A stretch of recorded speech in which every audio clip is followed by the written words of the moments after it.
Assalamualaikum warahmatullahi wabarakatuh. Alhamdulillah, nahmaduhu wa nusalli wa nusallimu ala rasulihil karim, hamidan wa musalliyan wa musallima. Asyhadu an la ilaha illallah wahdahu la syarikalah, wa asyhadu anna sayyidana Muhammadan abduhu wa rasuluhu la nabiyya ba'dah. Allahumma salli wa sallim ala sayyidina Muhammadin sallallahu alaihi wasallam wa ala alihi wa ashabihi ajma'in.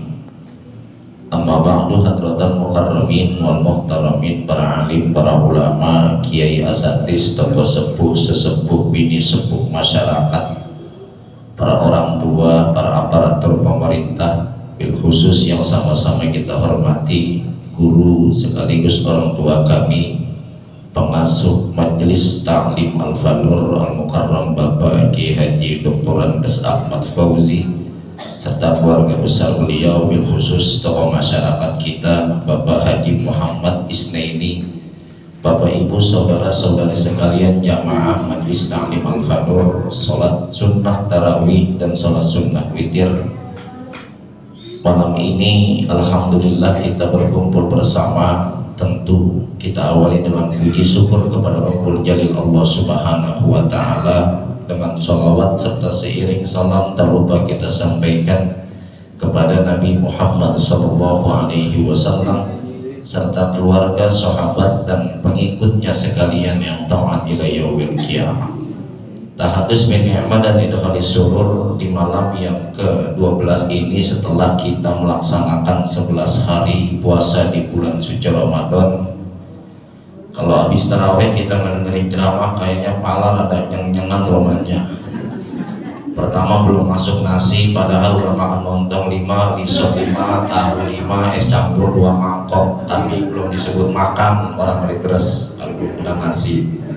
Tapi alhamdulillah setelah ini nih, nanti kita akan ada hidangan jasmani. Maksud saya tadi jangan diomongin dulu ya, kalau diomongin dulu ntar di sholat witir pada mikirin aja launya apaan, sate kali, tahu sate tahu sop.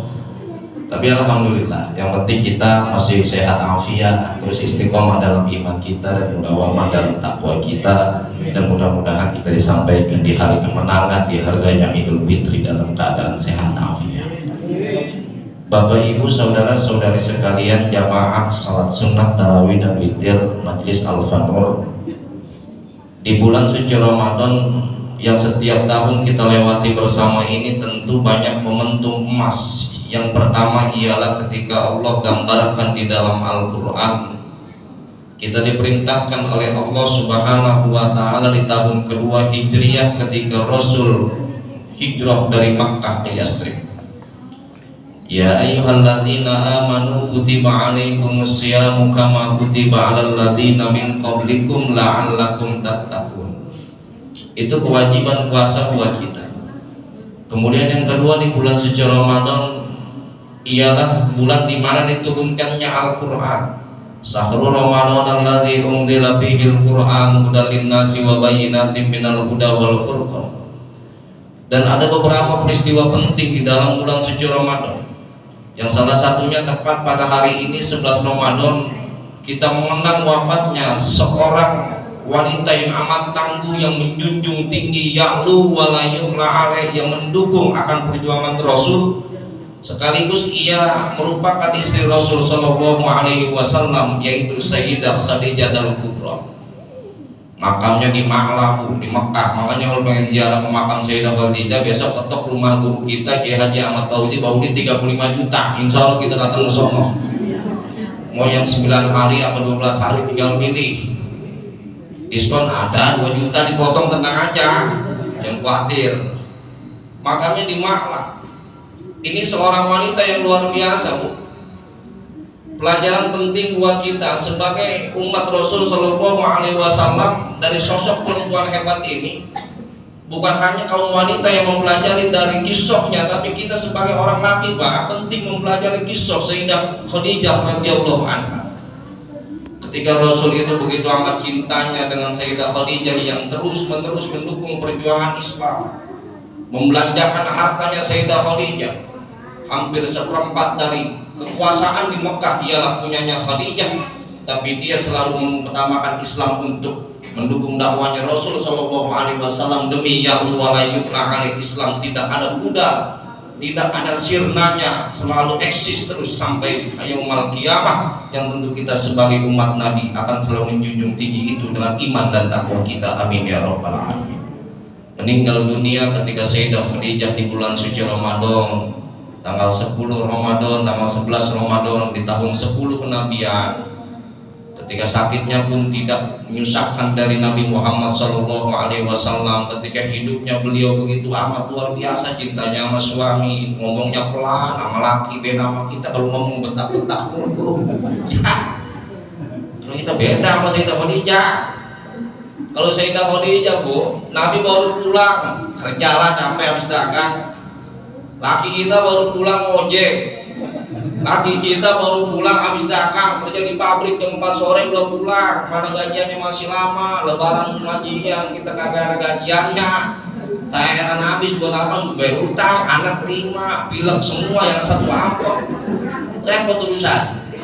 Pas pulang beda. Kalau Sayyidah Khadijah lagi netain yang namanya Sayyidah Fatimah tuh, tahu yang gue netain ya, kalau orang kalian terus menyusuin kagak cocok bahasanya netain. Nabi baru pulang begitu luar biasa indahnya. Kata Sayyidah Khadijah, ya Rasul, sini duduk nih di samping aku. Setelah duduk nanti berbaring di paha aku. Fatimah ditaruh di kasur di kamar. Beda sama ibu-ibu orang kali terus kamu madrasah beda banget. Kalau lagi nyusuin anak kaki baru pulang, cecomorannya baru pulang kayak gini. Lu kalau lihat dari tadi anak menangis aja, susunya habis, pampersnya habis. Dasar PA, ngancing mulu kerjaannya, anak urusin, itu kita beda. Itu Nabi dulu luar biasa indahnya masih Sayyidah Khadijah. Kalau kita ada beda ya Pak, adat mengudain kita. Akhirnya Nabi berbaring di pahanya Sayyidah Khadijah, menceritakan akan seluruh perjalanan daripada dunia kerja Rasul, usaha Rasul. Kalau kita boro-boro mau nyeritain kerja kita dari pagi macet sampai pagi kita tabrak motor, tabrak mobil juga bonyok, diem aja ini. Lagian lu mata lompat lu buta, misalnya begitu. Ya, beda kita. Makanya luar biasa Sayyidah Khadijah ini. Sampai di dalam kitab Al-Busra buah karya Sayyid Muhammad bin Ali Al-Maliki ini begitu luar biasa tebelnya, dikarang tentang kehidupan beliau. Bagaimana langkah-langkah wanita hebat ini bisa menyempurnakan Islam, dakwahnya Nabi. Luar biasa, beda sama kita. Makanya Sayyidah Khadijah itu salah seorang pengusaha yang selalu berprinsip bahwa dunia ini harus di luar hati kita. Walaupun kita punya banyak dunia, jangan pernah kita taruh dalam hati kita. Sebab dunia itu hanya sementara. Dunia hanya kita lewati, tidak ada yang kekal kita bawa ke dalam kubur. Mobil yang begitu mewahnya, motor yang begitu mahal, rumah yang begitu mewahnya, kagak muat kalau dimasukin dalam kubur. Mana ada orang masuk kubur bareng sama rumah-rumahnya, kagak ada. Sama emas, sekarang lagi mahal-mahalnya emas tua di toko emas 1.998.000, antam sampai 3 juta.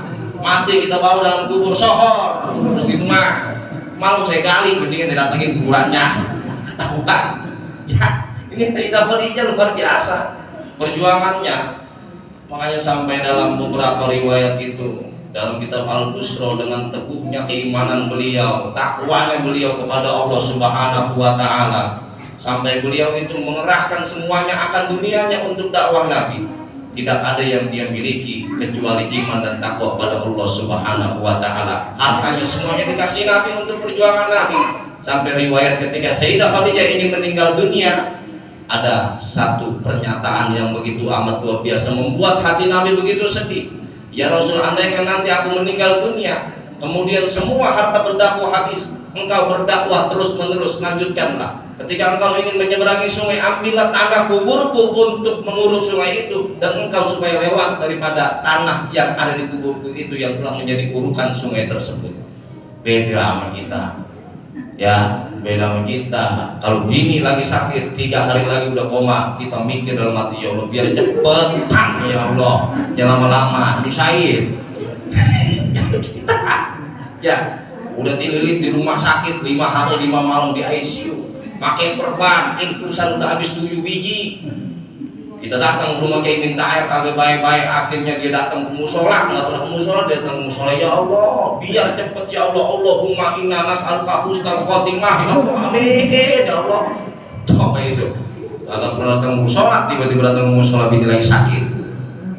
Kita ini mah, ini perjuangan Sayyidah Khadijah sampai wafatnya aja kepengen Nabi terus menerus untuk melanjutkan dakwahnya.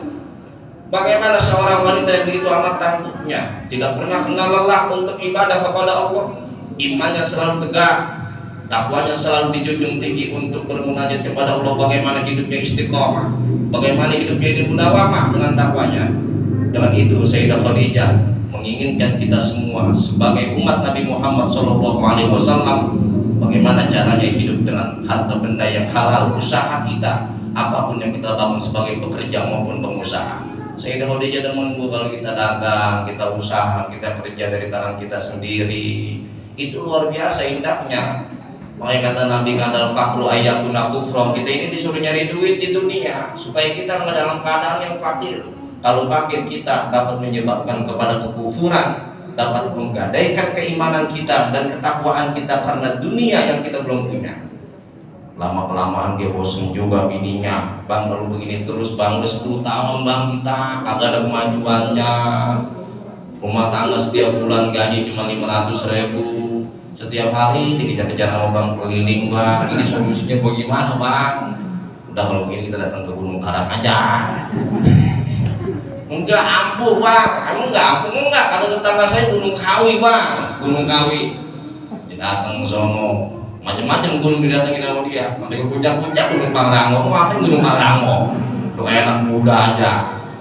Karena satu pengen kayaknya. Kata mbahnya, kamu nggak usah melaksanakan perintah Allah ya. Sekarang kamu ini udah mendapatkan ilmu hitam, jadi nggak boleh melaksanakan yang putih-putih. Oh baik kalau begitu, dilaksanain sama dia. Kayak kakak, mutaqiyah, nggak sepeka emang kadang-kadang. Kita jangan sampai begitu. Jadi Sayyidah Khadijah menginginkan kita sebagai umatnya Rasul ini, bagaimana usaha dari tangan kita sendiri, baik itu dagang, usaha lain sebagainya, terjadi manapun nggak masalah.